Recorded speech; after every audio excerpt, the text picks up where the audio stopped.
നമസ്കാരം. 1202 ചിങ്ങം 1 മുതൽ 1202 കർക്കിടകം 31 വരെ, അതായത് 2026 ഓഗസ്റ്റ് 17 മുതൽ 2027 ഓഗസ്റ്റ് 17 വരെ ഒരു വർഷക്കാലം ഗ്രഹങ്ങളുടെ രാശിമാറ്റം വഴി പൂരാട നക്ഷത്രത്തിൽ ജനിച്ചവർക്ക് എങ്ങനെ ബാധിക്കുന്നു എന്നാണ് ഇവിടെ പറയുന്നത്. അതിനു മുമ്പ് ആദ്യമേ പറയട്ടെ, ഈ വീഡിയോ മുഴുവനായും കാണുവാൻ നിങ്ങൾ ശ്രമിക്കുക. ഈ വീഡിയോയുടെ അവസാന ഭാഗത്ത് ദോഷഫലങ്ങൾക്ക് ചെയ്യേണ്ട പരിഹാര മാർഗങ്ങളെ പറ്റിയും പറഞ്ഞിരിക്കുന്നു.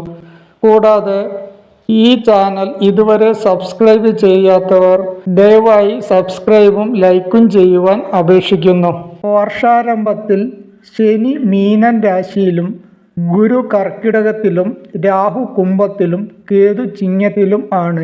പൂരാട നക്ഷത്രത്തിൽ ജനിച്ചവർക്ക് 1202 എന്തൊക്കെ ഗുണദോഷ ഫലങ്ങളാണ് ഉണ്ടാവുന്നത് എന്നാണ് ഇവിടെ പറയുന്നത്. ഇവർക്ക് വ്യാഴം ഈ സമയത്ത് അഷ്ടമത്തിലായതുകൊണ്ടും കണ്ടകശനിയുടെ കാലമായതുകൊണ്ടും തന്നെ ഒരു സമ്മിശ്രമായ ഫലമാണ് ഉണ്ടാവുന്നത്. എന്നാൽ ശനി നിൽക്കുന്ന മീനൻ രാശിയിലേക്ക് വ്യാഴത്തിൻ്റെ ദൃഷ്ടി ഉള്ളതുകൊണ്ട് തന്നെ കണ്ടകശനിയുടെ കാഠിന്യം ഈ സമയത്ത് കുറയുന്നതാണ്. ധനഭാവത്തിലേക്ക് കൂടി ഗുരുദൃഷ്ടി ഉള്ളതുകൊണ്ട് ധനപരമായി ഒരു മാറ്റം വരുന്നതാണ്. കർമ്മരംഗത്തെ പറ്റി പറയുകയാണെങ്കിൽ സമ്മിശ്രമായ ഒരു ഫലമായിരിക്കും. കഠിനാധ്വാനം കൂടുന്ന സമയമാണ്. പ്രയത്നഫലം ഉണ്ടാവുന്നതായിരിക്കും. ജോലി മാറ്റം ഈ സമയത്ത് പ്രതീക്ഷിക്കാവുന്നതാണ്. ജോലി നഷ്ടത്തിന് സാധ്യതയില്ലെങ്കിലും ജോലിയിൽ ഒരു തൃപ്തിക്കുറവ് ഈ സമയത്ത് വന്നു എന്നിരിക്കാം. സ്ഥലമാറ്റം പ്രതീക്ഷിക്കുന്നവർക്ക് സ്ഥലമാറ്റം ലഭിക്കുവാനും സാധ്യതയുണ്ട്. ജൂൺ മാസത്തിന് ശേഷം കൂടുതൽ അനുകൂലമായ ഫലം പ്രതീക്ഷിക്കാവുന്നതാണ്. ധനപരമായി പറയുകയാണെങ്കിൽ ഉയർച്ച താഴ്ചകൾ ഉണ്ടാകുന്ന ഒരു വർഷമാണ്. അപ്രതീക്ഷിതമായ ധനവരവിന് സാധ്യതയുണ്ടെങ്കിലും ധനച്ചിലവിനും സാധ്യതയുള്ള വർഷമാണ്. സാമ്പത്തികമായി ബുദ്ധിമുട്ടുകൾ ചിലപ്പോൾ ഉണ്ടായി എന്ന് വരാം. എന്നിരുന്നാലും ചെലവുകൾ നിയന്ത്രിക്കുന്നത് വഴി ഈ ബുദ്ധിമുട്ടുകളൊക്കെ മാറിക്കിട്ടുന്നതാണ്. നിക്ഷേപത്തിൽ കൂടുതൽ ശ്രദ്ധിക്കേണ്ട സമയമാണ്. പെട്ടെന്നുള്ള പണച്ചിലവ് വരുവാൻ സാധ്യതയുണ്ട്. വായ്പ ലഭിക്കുവാൻ അവസരമുണ്ടാവുമെങ്കിലും വായ്പ എടുക്കുന്നത് കടം കൊടുക്കുന്നതുമൊക്കെ ഈ സമയത്ത് കൂടുതൽ ശ്രദ്ധിച്ച് ചെയ്യേണ്ടതാണ്.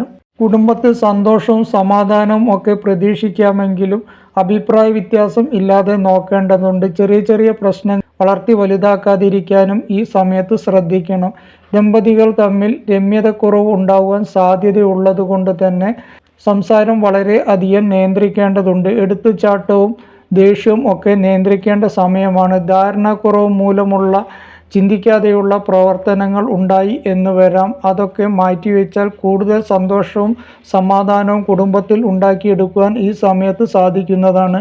ആരോഗ്യകാര്യത്തിൽ കണ്ടകശനിയുടെ സമയമായതുകൊണ്ട് തന്നെ ചെറിയ ചെറിയ അസുഖങ്ങളൊക്കെ വന്നു എന്നിരിക്കാം. തക്ക സമയത്ത് കൃത്യമായ ട്രീറ്റ്മെൻറ്റ് ചെയ്യണം. കുടുംബത്തിൽ പ്രായമായവർക്ക് ഉണ്ടാകുന്ന അസുഖങ്ങൾ കൂടുതൽ ശ്രദ്ധിക്കേണ്ട സമയമാണ്. വിവാഹത്തിന് അനുകൂലമായ സമയമാണ്. ദീർഘകാലമായി വിവാഹം ആഗ്രഹിക്കുന്നവർക്ക് അത് നടന്നു കിട്ടുവാനുള്ള അവസരം വന്നു ചേരുന്നതാണ്. യോജിച്ച പങ്കാളിയെ കണ്ടെത്തുവാൻ ഈ സമയത്ത് സാധ്യതയുണ്ട്. സന്താന യോഗവും ഉണ്ടാകുന്ന സമയമാണ്. പ്രണയിക്കുന്നവർക്കിടയിൽ ചില പ്രശ്നങ്ങളൊക്കെ ഉടലെടുത്തു എന്ന് വരാം. അഭിപ്രായ വ്യത്യാസങ്ങളില്ലാതെ പക്വത വിട്ട് സംസാരിക്കാതിരിക്കാൻ ഈ സമയത്ത് ശ്രദ്ധിക്കണം. പരസ്പരം അംഗീകരിക്കുകയും പരസ്പര ധാരണയോടെയും ബഹുമാനത്തോടെയും മുന്നോട്ട് പോവുകയും ചെയ്താൽ അവയൊക്കെ മാറിക്കിട്ടുന്നതാണ്.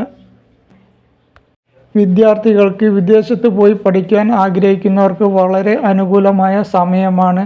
അലസതയും കാലതാമസവും ഒക്കെ പഠനത്തിൽ വന്നു എന്നിരിക്കാം. ഉദ്ദേശിച്ച രീതിയിൽ കാര്യങ്ങൾ വേഗത്തിൽ മുന്നോട്ട് പോയി കൊള്ളണമെന്നില്ല. എന്നിരുന്നാലും ഇഷ്ടപ്പെട്ട കോഴ്സിന് ചേരുവാനും അതിനുള്ള യോഗ്യത ലഭിക്കുവാനും മത്സര പരീക്ഷയിൽ വിജയം ഒക്കെ ഉണ്ടാകുവാനും ഈ സമയത്ത് ഇവർക്ക് സാധിക്കുന്നതാണ്. വാഹനം വാങ്ങുവാൻ ആഗ്രഹിക്കുന്നവർക്കും വീട് വാങ്ങുവാൻ ആഗ്രഹിക്കുന്നവർക്കും ഈ സമയം നടന്നു കിട്ടുന്നതാണ്. കലാ കായിക രംഗത്ത് ഉള്ളവർക്ക് അംഗീകാരവും പ്രശസ്തിയും നേതൃസ്ഥാനവും ഒക്കെ ഈ സമയത്ത് വന്നു എന്ന് വരാം. വിദേശവാസത്തിന് പോകുന്നവർക്കും വിദേശത്ത് ജോലി ആഗ്രഹിക്കുന്നവർക്കും അവ നടന്നു കിട്ടുന്നതാണ്. പണം കടം കൊടുക്കുമ്പോൾ വളരെ അധികം ശ്രദ്ധിച്ചു വേണം. കൃത്യമായ രേഖയുടെ അടിസ്ഥാനത്തിൽ മാത്രമേ കൊടുക്കുവാൻ പാടുള്ളൂ. അതേപോലെ തന്നെ പങ്കാളിത്ത ബിസിനസ് നടത്തുന്നവർക്കും വ്യക്തമായ രേഖയുടെ അടിസ്ഥാനത്തിൽ മാത്രമേ കാര്യങ്ങൾ ചെയ്യുവാൻ പാടുള്ളൂ. മറ്റുള്ളവരുടെ ഉപദേശങ്ങൾ കേട്ട് ആലോചിക്കാതെ ചെയ്ത് കുഴിയിൽ ചാടുവാൻ സാധ്യതയുള്ളത് കൊണ്ട് തന്നെ വളരെ അധികം ശ്രദ്ധിക്കേണ്ട സമയമാണ്.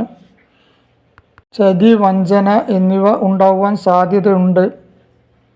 എല്ലാ കാര്യവും വളരെ ശ്രദ്ധിച്ച് ചെയ്യേണ്ടതുണ്ട്. തിരക്കും എടുത്തുചാട്ടവും ആലോചനയും ഇല്ലാതെ ഒരു കാര്യവും ചെയ്യുവാൻ പാടുള്ളതല്ല. പൊതുവെ ഏത് കാര്യത്തിനും ചഞ്ചല മനസ്സ് കാണിക്കുന്ന ഇവർ ഈ സമയത്ത് വളരെ അധികം ആലോചിച്ച് മാത്രമേ എല്ലാ കാര്യവും ചെയ്യേണ്ടതുള്ളൂ. ബിസിനസ്സിന് ഏറെക്കുറെ അനുകൂല സമയമാണെങ്കിലും ഊഹക്കച്ചവടവും റിയൽ എസ്റ്റേറ്റ് ബിസിനസ്സും ഒക്കെ ചെയ്യുന്നവർക്ക് ഈ സമയം അത്ര അനുകൂലമല്ല. 1202 ആദ്യ പകുതിയിൽ അത്ര അനുകൂലമല്ലെങ്കിലും രണ്ടാം പകുതിയിൽ കാര്യങ്ങളൊക്കെ കൂടുതൽ അനുകൂലമായി മാറുന്നതാണ്.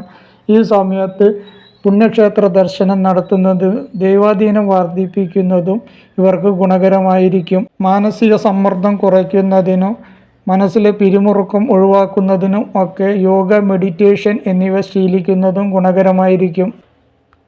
ഈ വർഷം പൂരാട നക്ഷത്രക്കാർക്ക് വലിയ ദോഷം ഒന്നും ഉണ്ടാകുവാൻ സാധ്യതയില്ലെങ്കിലും ഉണ്ടായേക്കാവുന്ന ദോഷപരിഹാരത്തിനായി ശാസ്താക്ഷേത്ര ദർശനം നടത്തുക, നീരാജനം, എള്ളുതിരി എന്നിവ കത്തിക്കുക, വിഷ്ണു ക്ഷേത്ര ദർശനം നടത്തി തുളസിമാല, പാൽപ്പായസ വഴിപാട് ചെയ്യുക, വിഷ്ണു സഹസ്രനാമം ജപിക്കുക, ഹനുമാൻ ചാലീസ കഴിയുമെങ്കിൽ നിത്യവും ജപിക്കുക. കൂടാതെ ഗണപതി ഭഗവാനെയും നാഗദൈവങ്ങളെയും പ്രീതിപ്പെടുത്തുന്നതിന് വേണ്ടി വഴിപാടുകൾ ചെയ്യുക എന്നിവയൊക്കെ ഈ സമയത്ത് നടത്തിയാൽ ഇവർക്ക് ദോഷഫലങ്ങൾ ലഘൂകരിക്കുവാൻ കഴിയുന്നതാണ്.